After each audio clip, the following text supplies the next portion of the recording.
읽기 싫다. 책도 읽기 싫다. 이러면 물리치료도 관둬야지. 오, 그 논문 저희가 대신 읽어드립니다. 물리치료사를 위한 논문 ASMR. 이 영상은 APPI와 비트에듀의 도움으로 제작되었습니다. 인트로 보시죠.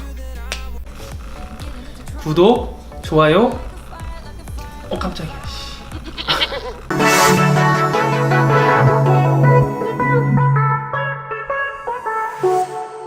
안녕하세요, 양치기입니다. 오늘도 논문 읽어주는 치료사 임기준 선생님을 모셨습니다. 안녕하세요. 안녕하세요. 네. 요즘 허리 디스크 문제로 병원에 내원하시는 분들이 많은데 김쌤 병원도 허리 디스크 문제로 오시는 분들이 많나요? 네, 요즘 허리 디스크 환자분들이 많은데요. 아무래도 날씨가 따뜻해지다 보니까 활동이 많아지면서 허리 문제로 오시는 분들이 좀 많아졌습니다. 디스크의 문제가 어떤 식으로 문제가 생기냐에 따라서 양상도 달라지지 않나요? 네, 맞습니다. 디스크의 양상에 따라서 증상이 좀 다를 수 있습니다. 그래서 오늘은 그 디스크를 어떻게 분류하고 어떻게 부를 것인가에 대한 논문을 준비해 봤습니다. 그럼 논문에 대한 자세한 설명 부탁드리겠습니다. 이번 논문은 룸바 디스크 명명법에 대한 2014년도 파던이 발표한 논문입니다. 파던은 의사로서 우리가 임상과 방사선 전문의 연구원 사이에 허리 디스크 관련된 용어의 명확한 이해를 목적으로 만들어진 논문입니다. 우리가 임상에서 허리 디스크 환자의 구조적 변화를 명확히 알므로써 서로 의사소통을 하는데 문제가 없이 이루어질 수 있고, 그리고 우리가 물리치료적 진단 그리고 이를 통해서 알 수 있는 통증의 종류를 파악하고 중재 관리할 수 있습니다. 그럼 이 논문에서 디스크를 어떤 식으로 나누고 있나요? 이 논문에서 그의 허리 디스크 변성은 섬유태 손상, 그리고 변성, 그리고 탈출증의 상태를 포함하고 있다고 이야기하고 있어요. 그러면 섬유태 손상은 어떤 건가요? 섬유태 손상은 섬유태 사이의 분리 혹은 섬유태와 섬유태가 붙어있는 척추뼈 사이의 분리가 나타난 상태를 의미합니다. 이 상태는 크게 세 가지로 나누는데, 먼저 동심성 손상, 그리고 방사성 손상, 그리고 가로 방향의 손상, 이렇게 세 가지로 나누고 있습니다. 동심성 손상은 섬유태가 이렇게 동그랗게 생겨 있는데 그 방향대로 이렇게 찢어진 걸 표현하고요. 방사선 손상은 수액으로부터 끝까지 이렇게 가로질러서 찢어지는 걸 나타내고, 우리가 마지막으로 가로 방향 손상은 섬유태에서 이렇게 수평으로, 우리가 이렇게 동그랗게 있으면 수평으로 이렇게 찢어진 걸 표현합니다. 네, 그렇다면 디스크 변성에 대해서 설명 좀 부탁드리겠습니다. 디스크 변성은 우리가 엑스레이 사진에서 봤을 때 이렇게 공간이 좁아져 있는 걸 볼 수 있어요. 쉽게 말해서 나이가 듦으로써 퇴행이 되면서 이루어지는 과정을 디스크 변성이라고 생각하시면 됩니다. 그렇다면 추간판 탈출증에 대한 설명 좀 부탁드리겠습니다. 추간판 탈출은 우리가 보통은 디스크가 좀 나온 걸 얘기하는데, 이 논문에서는 디스크 핵, 그리고 연골, 그리고 분열된 뼈, 그리고 파열된 섬유태 조직의 이동까지 이런 것들을 다 포함해서 이야기하고 있어요. 그래서 이거는 크게 프로트루전과 익스트루전으로 나눠서 이야기하고 있습니다. 먼저 프로트루전은 디스크의 가장자리의 국소적인 비정상적인 상태 혹은 디스크가 중심에서 벗어난 상태를 이야기하며, 이는 디스크의 25% 미만의 범위에 한정됩니다. 그리고 이거는 가로의 길이가 세로보다 더 긴 걸 얘기합니다. 자, 그리고 두 번째로 익스트루전은 추간판 공간 밖으로 빠져나간 수액의 거리가 섬유태의 거리보다 클 때를 의미하며, 또는 추간판 공간 안에 위치하고 있는 디스크와 공간 밖으로 위치한 디스크 사이에 연속성이 존재하지 않을 때를 나타냅니다. 결국은 이건 그림에서 볼 때 이렇게 뒤로 동그랗게 튀어나온 모양을 볼 수 있으며, 이거는 아까 프로트루전과 다르게 가로 길이보다 세로 길이가 더 훨씬 긴 거를 볼 수 있습니다. 그리고 만약에 이제 익스트루전이 된 상태에서 수액이 밖으로 아예 떨어져 나간 경우가 있어요.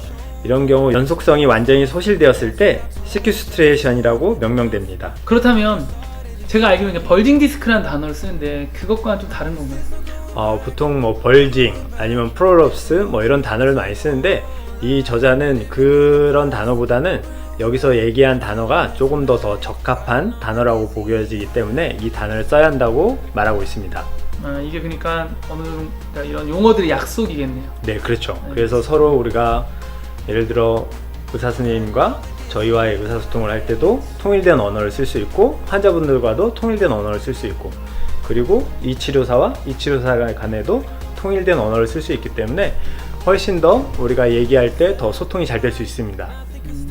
그러면 오늘 논문은 끝인가요? 오늘 논문은 하나가 더 있습니다. 아, 한 개 더. 네.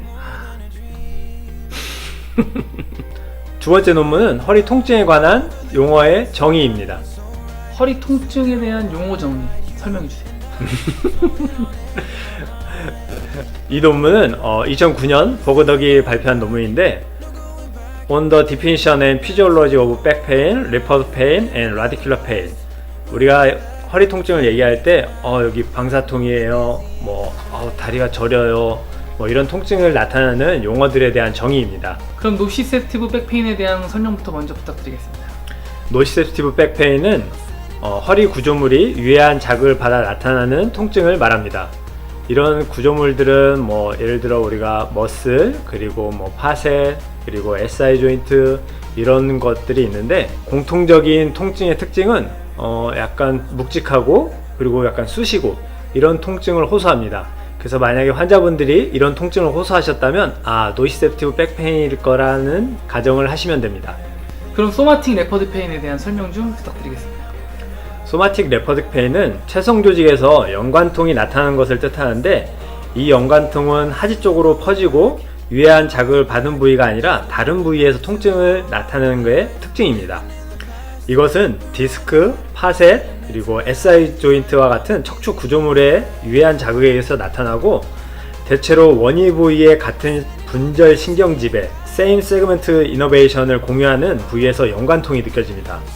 그리고 이거는 러브루트에 의한 압박이 원인이 아니기 때문에 신경학적 증상이 없고 더마톰을 따르지 않고 패턴이 일정하지 않습니다.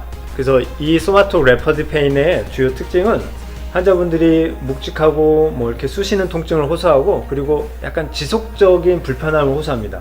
그리고 통증을 표현할 때 여기가 이렇게 아파요, 여기까지 아파요 이라고 얘기하지 않고, 여기가 약간 두루뭉실하게 여기가 아파요, 여기가 조금 쑤시는 것 같아요 이렇게 얘기하고, 보통은 이제 허리인 경우 우리가 엉덩이나 약간 허벅지, 프록시말 부위까지가 주로 호소를 하는데 간혹 하지까지 내려가기도 합니다. 그러면 라디큘러 페인에 대한 이야기를 좀 해주시겠어요? 라디큘러 페인은 소마틱 레퍼드 페인과 기전과 임상적 특징이 다릅니다.